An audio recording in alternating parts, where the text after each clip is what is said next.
Abra a Bíblia no primeiro livro de Samuel, capítulo 16, versículo 13. É uma passagem famosa que muitos de vocês já viram. Mas eu quero que você coloque atenção em algo que acontece aqui, porque isso já aconteceu, está acontecendo ou vai acontecer na sua vida. Lembre-se que cada personagem bíblico tem a ver com você, senão Deus não colocaria na Bíblia, porque a Bíblia foi escrita para você. Então tudo que acontece ali, por mais que você não entenda agora, tem a ver com a sua vida. Porque Deus colocou a palavra de Deus, a Bíblia, como um manual para cada fase de vida que a gente está passando. E muitos de vocês já passaram, estão passando ou vão passar por isso aqui. A Bíblia diz assim: Samuel pegou o chifre de azeite. O que é o chifre de azeite? Só para você entender. Naquela época em Israel, quando alguém iria ser separado para algo especial, ou ungido na linguagem mais evangélica, pegava-se um chifre de carneiro, colocava azeite de oliva dentro, misturado com algum cheiro, algum perfume, como a mirra, misturava-se aquilo, colocava dentro do chifre, e um profeta, ou seja, alguém que representasse a Deus, teria que ir até o local e ungir, ou seja, jogar o azeite na sua cabeça para dizer que você estava sendo separado para uma missão especial. É por isso que, por mais que muitas pessoas possam fazer coisas boas no mundo, ninguém terá uma missão divina na terra se não for ungido para isso. Você vem à igreja não é só para se aproximar de Deus ou para ter comunhão, é para ser separado para grandes coisas. Deus te colocou aqui, Deus colocou cada um de vocês aqui nessa noite, porque se não aconteceu, chegou o dia da unção vir sobre a tua vida e te separar para uma grande missão aqui na terra. Você não nasceu por acaso. Você fala, mas minha mãe ia me abortar, não abortou, você está aqui hoje. Não, mas eu sou fruto de um acidente. Não existe acidente no reino de Deus. Não, mas eu passei por tantas dificuldades para você ter experiência para fazer o que Deus vai mandar você fazer a partir de hoje. Não importa a sua desculpa, Deus te trouxe até aqui, porque hoje começa uma fase de cumprimento, de missão profética na tua vida, na tua família, no teu ministério, naquilo que Deus pediu ou vai pedir para você. Samuel pega o chifre de azeite e unge Davi no meio dos seus irmãos. Quando a Bíblia é muito detalhista. Quando a Bíblia menciona algo tão detalhado como ungiu Davi, mas não ali ou aqui, ungiu Davi no meio dos seus irmãos, você precisa entender então quem eram os irmãos de Davi, porque se isso não fosse importante, a Bíblia não citaria. E a partir daquele dia, o Espírito do Senhor veio sobre Davi.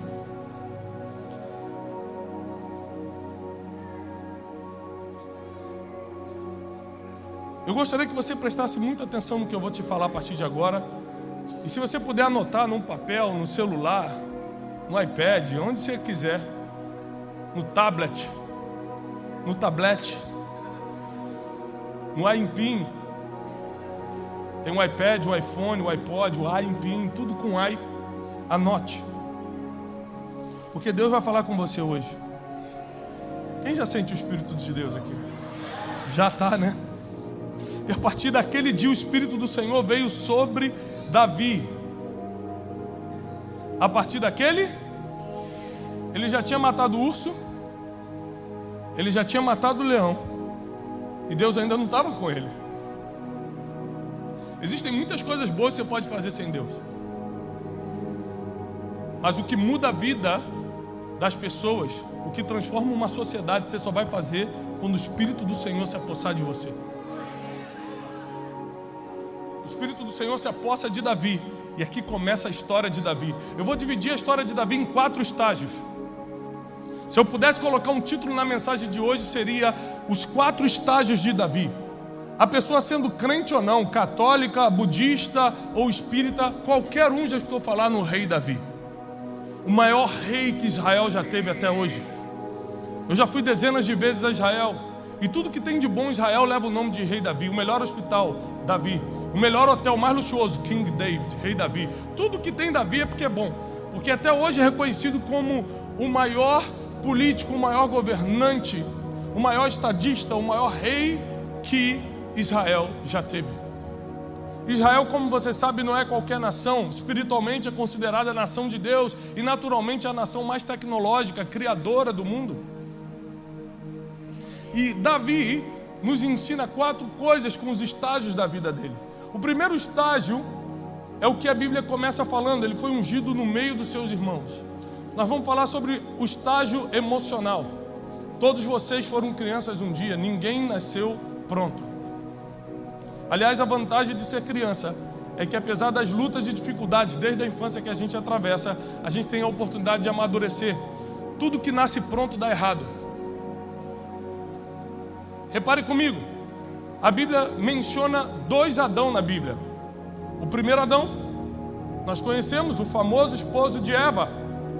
E o segundo e último Adão, diz a Bíblia, o último Adão, que se chama... Qual é o nome do último Adão? O primeiro Adão, pastor Felipe, nasceu pronto. Constrói-se um boneco de barro. Deus sopra o Espírito nas narinas daquele boneco de barro e Adão nasce pronto, já adulto. Na primeira tentação, repete comigo, primeira. Mais alto, primeira. Na primeira tentação que o homem que nasceu pronto recebeu, caiu. Então Deus vai enviar agora o último Adão, mas dessa vez não vai mandar pronto não. Colocou uma semente na barriga de uma mulher. Vai começar microscópico, porque tudo que é de Deus começa pequeno. Ah, eu só tenho um pouco de dinheiro, é de Deus. Eu só tenho pouco talento, é de Deus. Eu só tenho pouquinho, é de Deus. Porque tudo que é de Deus começa microscópico, para você ir crescendo na maturidade. Jesus sai da barriga de Maria, pequenininho, e começa a crescer. E começa a amadurecer, e começa a aprender. Ele é guiado pelo Espírito para o deserto, é tentado por 40 dias. Vem a primeira tentação, ele diz não. Vem a última tentação, ele diz não. Vem a do meio, diz não. E ele nunca caiu, apesar de 40 dias no deserto. Porque tudo que nasce pequeno e vai crescendo não pode ser destruído. Deus te trouxe até aqui, apesar da tua pequenez, para que você não seja destruído em nada e em nenhuma área da sua vida. Mas a infância, começar pequeno, também traz problemas emocionais. Muitos de nós fomos rejeitados quando éramos crianças. Alguns não tiveram a oportunidade de crescer com o pai. Mas pior do que não crescer com a figura paterna é ser rejeitado pelo pai. Ou seja, ele existir e fingir que você não existe. É muito doloroso. Outros foram abusados verbalmente, fisicamente ou sexualmente na infância. Outros tiveram graus comparativos horríveis. Porque o pai e a mãe não davam nada, mas o vizinho tinha tudo. Então você cresceu vendo aquela comparação que foi destruindo as tuas emoções. Com Davi não foi diferente. Como eu disse, o que a Bíblia menciona dos heróis da fé tem a ver com a sua vida. E Davi era um menino, um adolescente desprezado. Na adolescência, as coisas são muito mais potencializadas. A gente não consegue ter filtro na adolescência. Agora, se você chegar para mim, eu tenho 38 anos de idade, apesar de parecer ter 45, porém, amém?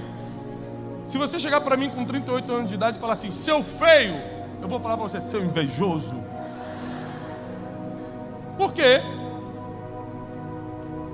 Porque minha esposa me acha bonito, mamãe me acha bonito.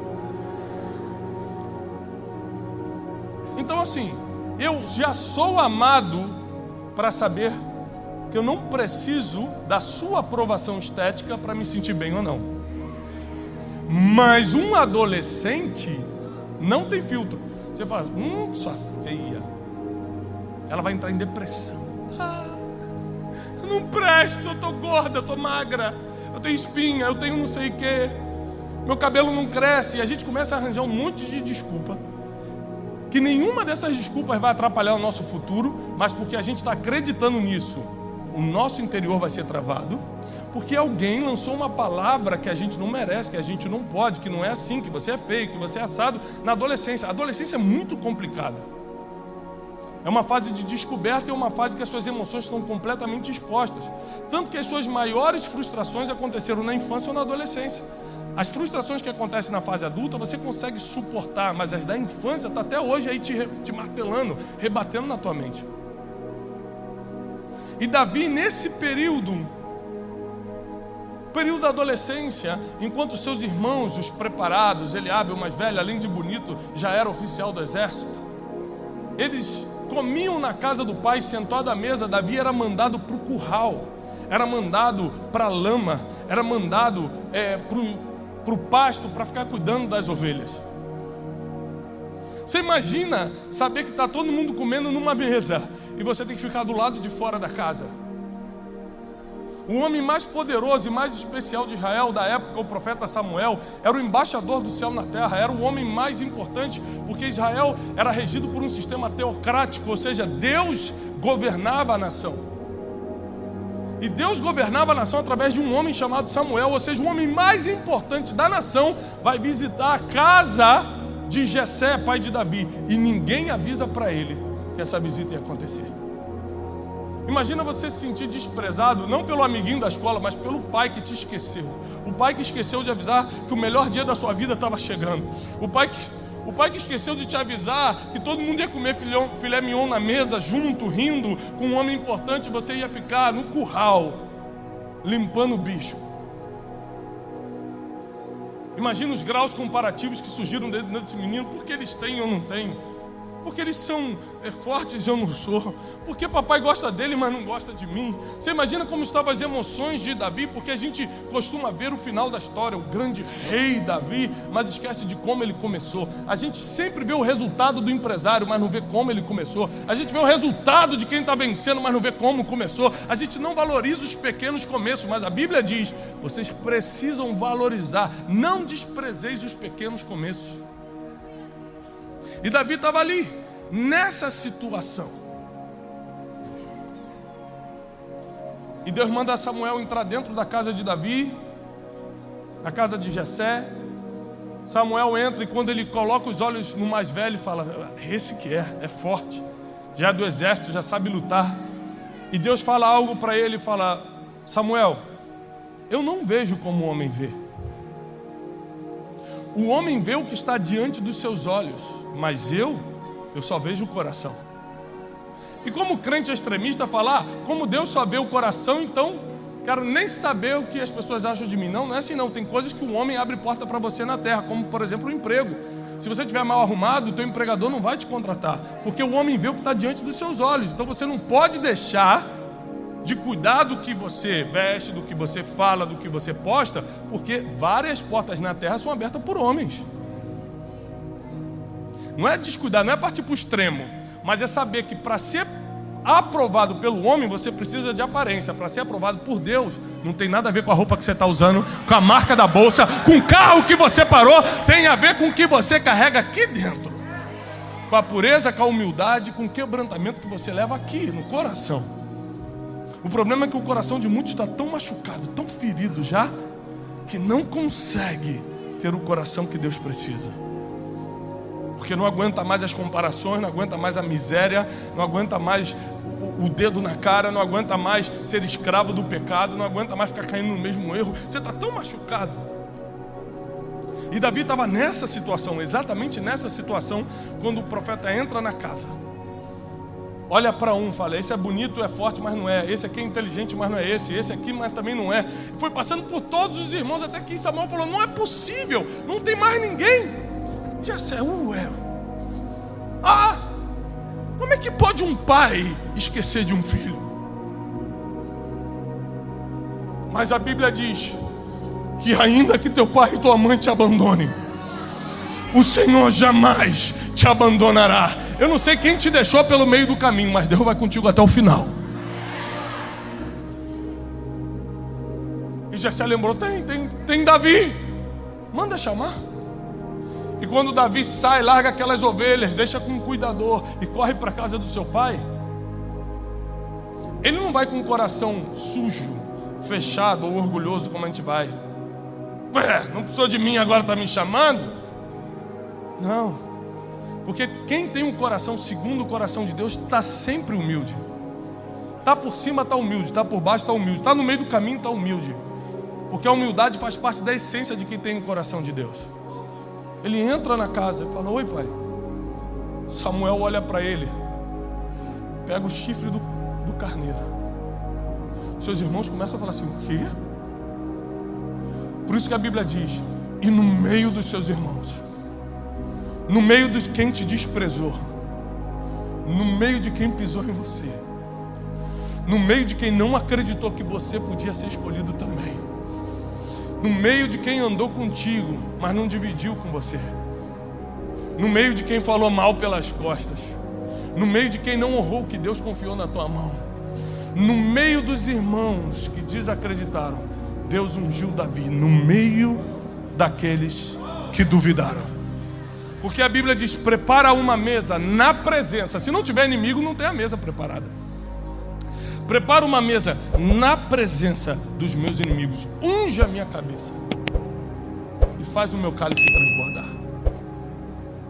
Os seus irmãos viram aquilo, porque Samuel entra numa casa de preparados e escolhe o improvável. Ele entra na casa de homens como Eliabe, entra na casa de um empresário como Jessé e escolhe o improvável, o que estava todo machucado emocionalmente. Ele escolhe aquele que ninguém estava dando nada por ele. Eu vim aqui para te dizer que não importa a situação emocional que você está, a situação financeira que você se encontra, se você está se sentindo o pior ou a pior mulher do mundo, hoje é um novo começo. Mas as coisas começaram a dar certo porque o Espírito do Senhor se apoderou de Davi. Anos depois, já velho, quando tudo estava dando errado, ele se ajoelha e não fala: Senhor, não tire de mim essa riqueza toda que eu conquistei. Senhor, não tira todos esses reinos, Senhor, que eu já conquistei. Senhor, não tira a minha coroa. Senhor, não tira a minha glória, não tira meu dinheiro. Ele fala: Senhor, não apartes de mim o teu Santo Espírito. Porque ele sabe que levou ele de ser um apacentador de poucas ovelhas ao maior rei que já existiu. Não foi a riqueza, não foi a estratégia humana, não foi a glória dos homens, foi o Espírito que se apoderou dele. Se o Espírito se apoderar de você hoje, o que vai ser impossível para você? E Davi então passa por cima de todos aqueles conflitos emocionais. E eu quero que você saiba que Deus honrou a situação de Davi, porque Deus fica do lado do mais fraco sempre. Por isso, não compre briga com gente mais fraca que você, porque Deus sempre vai para o lado do necessitado, da viúva, do estrangeiro, de quem não tem como se defender. Cuidado com quem você arranja briga, até porque você pode estar brigando com alguém que Deus quer levantar e vai ficar feio para você. Deus não tem compromisso com as tuas crises emocionais, Ele tem compromisso com a verdade. Se Davi estivesse se fazendo de coitado, Deus não ia fazer nada por ele. Se Davi estivesse se sentindo rejeitado, Deus não ia fazer. Mas ele não estava se sentindo rejeitado, ele estava sendo rejeitado. Deus vai socorrer o rejeitado, não quem se sente rejeitado. Deus vai socorrer o enfermo, não quem está se fazendo de doentinho para ter atenção. Então seja verdadeiro com as suas emoções, porque Deus só compactua com a verdade. Deus não vai na tua mentira. Vai lá. Eu sou muito injustiçado, eu coitadismo, vitimado, sabe, vitimismo. Eu sou muito... Aqui ninguém me cumprimenta nessa igreja. Mentira, todo mundo olha, abraça, é você que quer mais atenção que os outros. Deus não tem compromisso com as tuas mentiras emocionais. Engane-se a si mesmo, mas a Deus ninguém pode enganar. Agora, se você realmente é um rejeitado, se você realmente foi colocado de lado como Davi foi, Deus tem compromisso com essa verdade. E Ele vai para o lado do mais fraco e socorre. Ele vai para o lado de quem tem um coração quebrantado e contrito e levanta. Um Deus que tem compromisso com a verdade. Ainda que suas emoções tentem mentir para você, Deus tem compromisso com a verdade, com a realidade da tua vida, e não com essa mentira virtual que a gente cria. Ninguém me ama, ninguém me quer, aqui não sei, ninguém me cumprimenta. Davi passou por cima de tudo isso, porque Deus tinha um compromisso com a verdade. Então avalie se aquilo que você está sentindo de ruim hoje é verdade. Avalie se essa injustiça que você acha que está sofrendo realmente é verdade. Avalie se essa perseguição, eu sou perseguido, todo mundo me persegue. Avalie se realmente todo mundo te persegue. Porque Deus não escuta a oração de quem não está comprometido com a verdade. Mas se for verdade o que você está passando, Deus tem um pacto contigo. O Espírito dele vai se apoderar de você hoje. E as coisas vão começar a acontecer numa velocidade que nunca aconteceram. Eu sou expert em matemática. Deus inventou a matemática. Ele vai fazer um dia o que não fez em 100 anos na tua vida. O segundo passo, depois do primeiro, que foi a vida emocional. Quando Davi então foi alcançado por Deus, o Espírito se apoderou dele. Ele sai da crise emocional verdadeira que ele estava passando e passa para o segundo estágio, que é o anúncio profético. Que é quando o óleo cai na cabeça dele. Quem aqui tem uma promessa de Deus? Uma promessa. Um profeta profetizou, você teve um sonho, alguma coisa aconteceu que você entendeu que Deus tem uma promessa para a sua vida. Tem alguém aqui? Então, isso não quer dizer nada. Porque quando receberam uma palavra profética e isso nunca se cumpriu na sua vida, levanta a mão. Levanta a mão. Eu tenho algumas que nunca se cumpriram, como tem outras que se cumpriram. Porque a palavra profética não é cumprimento, é prenúncio. Deus só está te avisando o que pode acontecer. Davi foi ungido rei no meio dos seus irmãos. Sabe o que ele teve que voltar no outro dia para fazer? Cuidar de ovelha. Foi só um prenúncio, não aconteceu nada. Não mudou a realidade, ele não começou a ver anjo, não recebeu um dinheiro na porta, agora que você vai ser rei, toma aqui uns trajes reais. Ele voltou a cuidar de ovelha que nem todo dia. Imagina você receber uma palavra tão forte de Deus e no outro dia a vida voltar normal. Assim é Deus, ele faz o prenúncio para saber como você vai reagir agora, que você já sabe para onde está indo. Ele te dá uma ideia de futuro para saber como vai se comportar o teu coração entre o chamado e o cumprimento desse chamado. E esse prenúncio deixa muita gente abalada. Tem gente que recebeu a palavra: não, você vai ser um pregador do evangelho. Fala, agora por favor não fale mais comigo, Deus me chamou para pregar. Irmão, tem que lavar o banheiro. Não, você não está entendendo. Papai me chamou para anunciar as boas notícias. Eu não encosto nessa vassoura. Amém? Eu quebro essa vassoura na sua cabeça em nome de Jesus.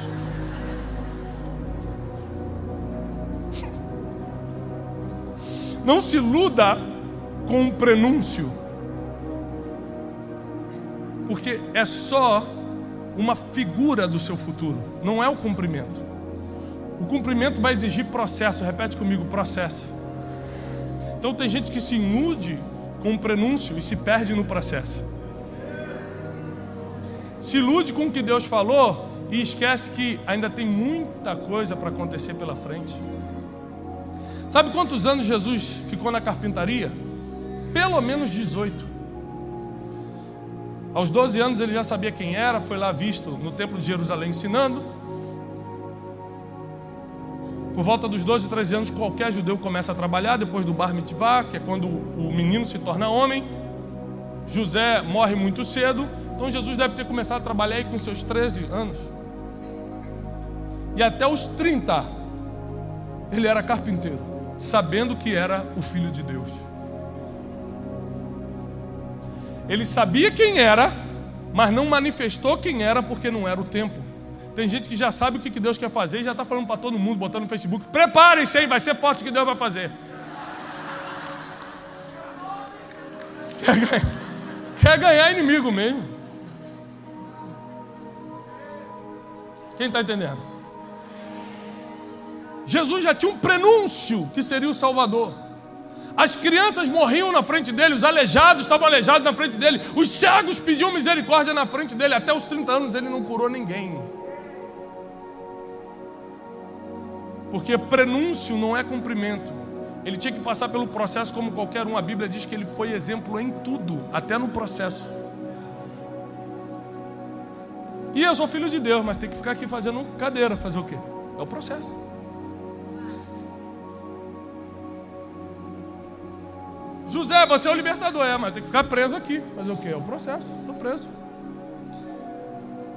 E se você não respeitar o processo, que é o número 3, para quem está acompanhando, você nunca vai ter maturidade. Fala comigo. 3.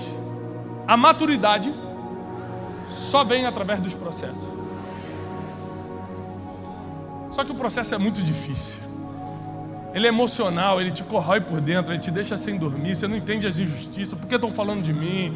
Por que não sei o quê? Por que está faltando dinheiro? Porque já era para eu estar vivendo tudo que Deus me prometeu. Não, não era. Se fosse, Deus já tinha te levantado. Ou você sabe mais do que Deus? Eu já estou pregando para o pastor da igreja, hein? Não era. Tem tempo para as coisas acontecerem, porque você ainda não está maduro naquela área. Você pode estar maduro em um monte de área, mas nessa área que Deus quer te usar precisa de mais um tempo. Então você continua na carpintaria até chegar o momento. E muita gente vai acreditar em você, vai saber quem você é profeticamente, como Maria sabia quem era Jesus e falou: Jesus, acabou o vinho, faz um milagre aí. Ele falou: mulher, não é chegada a minha hora. Ou seja, Maria sabia que ele podia fazer, apesar de nunca ter feito. Sempre vai ter gente que anda com você que sabe que você pode fazer, sabe que Deus te chamou para fazer, sabe que você vai fazer, mas você ainda assim tem que segurar. Calma.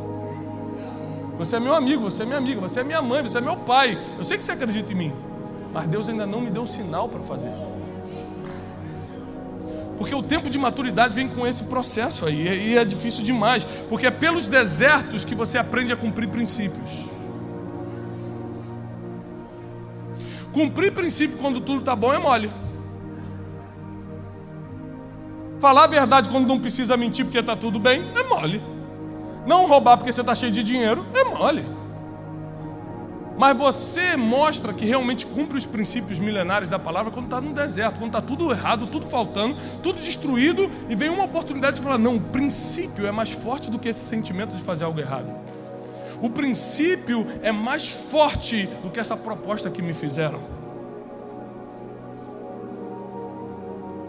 E o processo de Davi, como o teu processo, sempre tem a ver com o teu destino. Saul fica endemoniado, repare isso: quando o Espírito do Senhor se apodera de Davi, ele automaticamente sai de Saul, está na palavra. E Saul começa a ficar com um espírito de perturbação, um espírito, um demônio, um perturbador. E ele fala: traga alguém que toque bem. Repare, se você tiver habilidades naturais, o teu processo vai ser mais rápido. Davi ia ser rei de qualquer jeito, tocando harpa ou não, mas como ele tocava a harpa, ele entrou no palácio mais rápido. Presta atenção, isso aqui é poderoso. Deus vai fazer contigo usando suas habilidades ou não, mas se você for inteligente o suficiente para desenvolver suas habilidades, que são coisas naturais, é mais rápido o processo. E um homem falou: eu conheço alguém que toca bem, tem boa aparência. Olha o currículo de Davi: toca bem, tem boa aparência, é firme nas palavras e o Senhor é com ele. Quem tem esse currículo aos 16 anos, gente? Davi. É por isso que com 30 ele já era rei de todo Israel. Quanto mais cedo seu currículo for crescendo diante de Deus, mais rápido o governo chega na tua mão. Chamam Davi para tocar harpa. Tocar harpa onde? No palácio que ele iria governar 14 anos depois. Deus sempre vai te colocar nos lugares para servir o lugar que você vai governar. Então ele começa a ver o seguinte: olha o processo de Davi. Foi perseguido pelos seus irmãos, justiçado pelo seu pai, perdoou isso. Ele podia falar: agora eu sou capitão do exército, venci Golias, duvidaram de mim. Aí bota no Instagram, hashtag tem gente que se acha, hashtag Deus é fiel. Davi cantando aquele louvor: quem me viu passar na prova e não me... Nem sei se é assim, mas por aí. Mas isso não aconteceu por quê? Porque o coração de Davi foi a chave para ele se tornar quem se tornou. Assim como o seu coração é a chave para você passar para o próximo nível hoje. Sobre todas as coisas que você deve guardar, guarda o teu coração. E aí Davi vai servir e conhecer a realidade dos empregados. Quem já trabalhou no McDonald's nunca vai lá pedir um lanche anos depois de destratar o empregado, porque você já esteve lá do outro lado um dia. Você sabe como funciona. Você sabe o que é ser rejeitado, o que é alguém gritar contigo, o que é alguém ser mal educado. Então Deus bota Davi na posição de empregado do palácio, para o dia que ele fosse governar o palácio, ele fosse íntegro, justo, fiel, e se preocupasse com o que se importa e não com as coisas que só tiram a paz. Então os teus processos, por mais difíceis que sejam, são para apontar o teu destino e te preparar para o que está por vir. Não reclame do processo, aceite e viva o processo, porque é o que te vai levar para a próxima fase, para o próximo nível, para o seu destino profético, ou seja, para aquilo que Deus prometeu para você. Até que nós entramos no quarto e último estágio, que apesar de ser maravilhoso, é tão difícil quanto, porque no mundo teremos, nunca vai parar as aflições. Fiquei bilionário, pastor. Que pena, hein? Agora você vai ter problema de bilionário, porque tem gente que acha que os problemas acabam, né? Me converti. Ih, caramba. Já lutou com Satanás? Satanás não. Vai aparecer agora. Pastor, me casei, estou feliz demais. O irmãozinho chegou para mim e falou assim: pastor, aqui da Lagoinha, eu vou dar nome, hein? Pastor, ora por mim, pelo amor de Deus. Eu falei: por que, meu filho? Pastor, estou doido para casar, estou desesperado. Eu falei: amigo, pastor, mas eu estou muito desesperado, ora por mim, faz um negócio aí, joga um sal grosso em mim. Você viu que homem bonito não ora para casar, casa logo? Quem ora muito é o feio, né? O feio fica orando: Senhor, tem misericórdia, me ajuda, Pai, manda anjos, manda arcanjos, faz ato profético, vou selar uma palavra, vou dar uma oferta, porque o bonito faz nada disso em casa, é impressionante. Mas vamos mudar de assunto, porque eu não vou mais. Amém? E aí ele chegou para mim e falou assim: pastor, eu estou precisando muito casar. Eu falei: mas quantos anos você tem ali? 19. 19 anos, está nesse desespero todo, pastor. A Bíblia diz que é melhor casar do que se abrasar. Eu falei: mas você quer casar tanto por quê? Ele falou: pastor, você sabe, pastor, fazer aquelas coisas.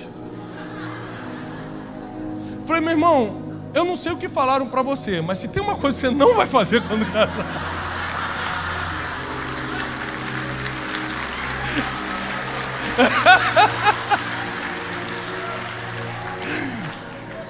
Eu tenho um amigo que está aqui, eu não vou dar nomes, que me manda assim no WhatsApp: Tiagão, eu falei: fala, pastor. Não vou dar o nome. Aí ele fala assim: a do ano já foi hoje. Eu falei: obrigado, vou contabilizar aqui. Só os casados entenderam, os solteiros apenas orem. Até que a gente passa. Pior que é verdade, eu tenho print, eu vou soltar qualquer dia no Instagram. É uma coisa tão especial que ele bota no grupo de amigos. Graças a Deus, a 4ª desse ano eu já bati, estou livre até dezembro. Não tenho mais obrigações. E o quarto ponto, a gente acha que as coisas vão melhorar quando ficar bilionário, quando casar, mas não. Sempre vai ter problema para resolver. Deus é especialista em resolver problemas, porque o ser humano sempre vai ter problemas. Como Deus está com o ser humano, Ele precisa ser o mecânico que resolve problemas, porque você sempre vai ter. E o quarto estágio é o estágio da dupla honra. Davi agora, que a honra foi quando ele foi ungido, a dupla honra é quando ele sentou no trono. São coisas diferentes. Tem gente que se conforma com a honra e perde a dupla honra. Tem gente que se conforma com o primeiro estágio da bênção: e derrubei Golias, virei capitão do exército, tá bom. Deus: não, mas eu quero que você seja rei. Mas tá bom, estou ganhando bem. Aqui as mulheres estão gritando meu nome, tá ótimo, estou famoso, estou rico, tá bom. Deus: não, mas eu quero que você seja rei. Tem gente, não é que caiu, é que se acostumou com a primeira fase da honra. Deus queria mais, o ser humano quer se conformar com o primeiro estágio. É por isso que tem que ter uma mudança de coração e de mentalidade para Deus continuar te usando, porque às vezes você acha que o que está vivendo já está bom. Você mal sabe que ainda tem um trono te esperando daqui a algum tempo. A dupla honra chega para Davi quando aos 30 anos de idade ele é nomeado pelo povo. A Bíblia diz: e o povo se reuniu. Isso é lindo demais. E cada cabeça da tribo, das 12 tribos, se reuniram e clamaram pelo nome de Davi. Davi foi colocado no meio deles e foi ungido rei sobre todo o Israel. Porque quando Deus te unge, ou seja, te separa para alguma coisa, Ele está te dando só o diploma, só o título. Mas a concretização daquilo vem quando o povo pede por você. Vou te explicar para você entender. Você descobre que está com uma pessoa, não daqui, mas uma pessoa descobre que está com um tumor no cérebro do tamanho de uma laranja. Quando faz o exame, o médico fala: olha, infelizmente temos que operar amanhã, senão você vai morrer. Ele é colocado na maca de um dia para o outro, avisa a família toda, em 24 horas ele já está com aquela roupa azul do hospital, com a cabeça raspada, com tudo marcado para ser operado. O doutor entra, cumprimenta ele e fala assim: meu nome é doutor Geraldo, e até por ética eu preciso te avisar que essa é a primeira operação de crânio que eu vou fazer. Imagina a reação do cara que está todo marcado, esperando o bisturi. Eu falo, que? Não, mas fique tranquilo. Eu estudei 10 anos na faculdade. Eu tenho um diploma de médico. Mas também pode entrar um doutor que fala assim, meu nome é doutor fulano. Eu não tenho diploma nenhum, mas já operei 1000 crânios e sempre deu certo. Você prefere a experiência ou você prefere o diploma? Claro. Então não se iluda quando Deus te chama, porque é só o título. Não é porque você foi ungido pastor que as pessoas te reconhecem como pastor. Não é porque você pegou o título de médico que você vai ser um bom médico. Não é porque tem uma palavra que você vai ser um missionário, que o pessoal do país que você vai ser enviado vai te aceitar. Porque o teu processo é que vai fazer as pessoas se apegarem a você. Por isso não fuja do processo. É o processo que te transforma em rei, não é a unção. A unção só é o prenúncio que você será. O processo é o que te coloca lá. O povo se reúne, as cabeças de tribo se reúnem e dão a dupla honra para Davi. Isso é lindo. Só que a Bíblia tem uma exigência para alguém ser duplamente honrado. A Bíblia só tem um caminho para a dupla honra. A Bíblia diz assim: e no lugar da vergonha, eu darei dupla honra. O único caminho para ser duplamente honrado como Davi foi, é o caminho da vergonha. E vai levantando a mão, você que já passou uma vergonha financeira, uma vergonha familiar, uma vergonha emocional, uma vergonha profissional, você que foi rejeitado por alguém, você que já chorou por causa de alguém, você que foi rejeitado, você que ia casar e a pessoa foi embora no dia. Se você já passou alguma vergonha na vida, levanta a mão, porque você é o próximo candidato a viver a dupla honra. Se você tem se sentido envergonhado esses dias, saiba que está chegando o tempo da honra dupla. Porque o caminho da dupla honra é o caminho da vergonha. Ou você acha que Deus permitiu a vergonha na tua vida para te ver sofrer? Você acha que Deus permitiu você passar pelo que passou porque Ele gosta de ver um filho caído? Gente, eu tenho 4 filhos. Ao contrário de alguns que só de vez em quando eu estou sempre no trabalho missionário. Quando um filho meu cai no parquinho, ele não precisa chamar papai. Quando ele cai e fala, pai, eu já estou pegando e chorando junto. Tem gente que fala, vou ficar aqui clamando para Deus me ajudar. Deus me ajuda, eu estou machucado, estou desesperado. Deus é teu pai. Quando você estava tropeçando, Ele já estava tentando te agarrar.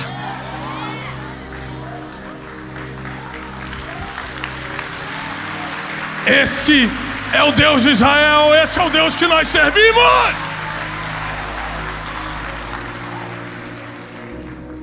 E eu sei que muitos de vocês têm passado situações difíceis, mas Deus nos disse hoje que o Espírito dele vai se apoderar da gente. As coisas vão ser muito mais leves a partir de hoje. Não vai ser tão difícil como parecia.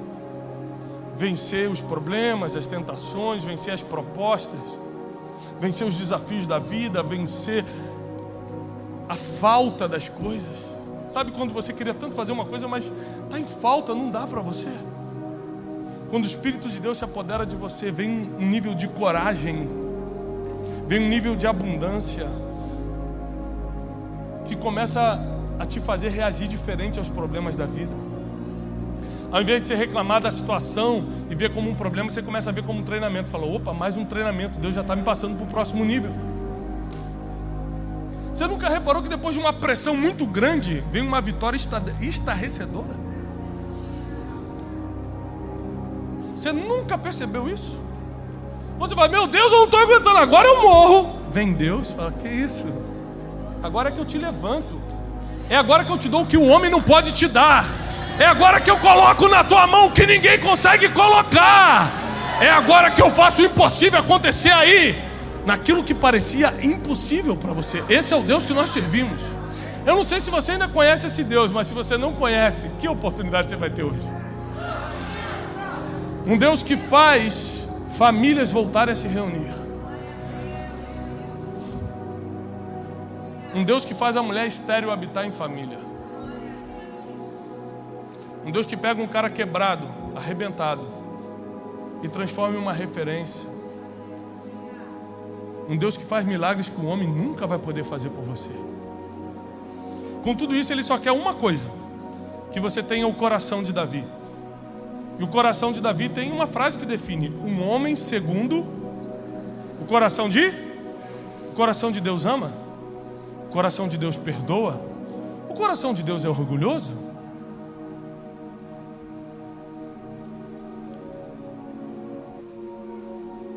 O coração de Deus está sempre disposto a um novo começo. Sempre. Ah, não, mas eu já errei muito. Ele fala assim: tá bom, eu estou disposto a começar de novo com você. Por milhares de vezes eu já falei para o José, meu filho, não abrir a porta da sala quando toca a campainha. A campainha toca, ele sai correndo feliz e abre a porta. Não quer saber se é bandido, se é ladrão. Não quer saber, ele abre feliz. E ele abre, e ele sabe que não pode abrir, então ele abre e fica atrás da porta. Ele abre e deixa a casa aberta para a pessoa e não mostra quem está abrindo. Eu já briguei, já bati na mão, já falei, a próxima vez você vai ficar de castigo 15 anos, já tomei o PlayStation, eu já fiz tudo. Nada deu certo. Toca a campainha e abre a porta. Toda vez que a campainha toca e ele sai correndo, eu começo a rir, sabendo que vou ter que repreendê-lo depois. Mas um pai está sempre disposto a dar uma nova chance para o filho.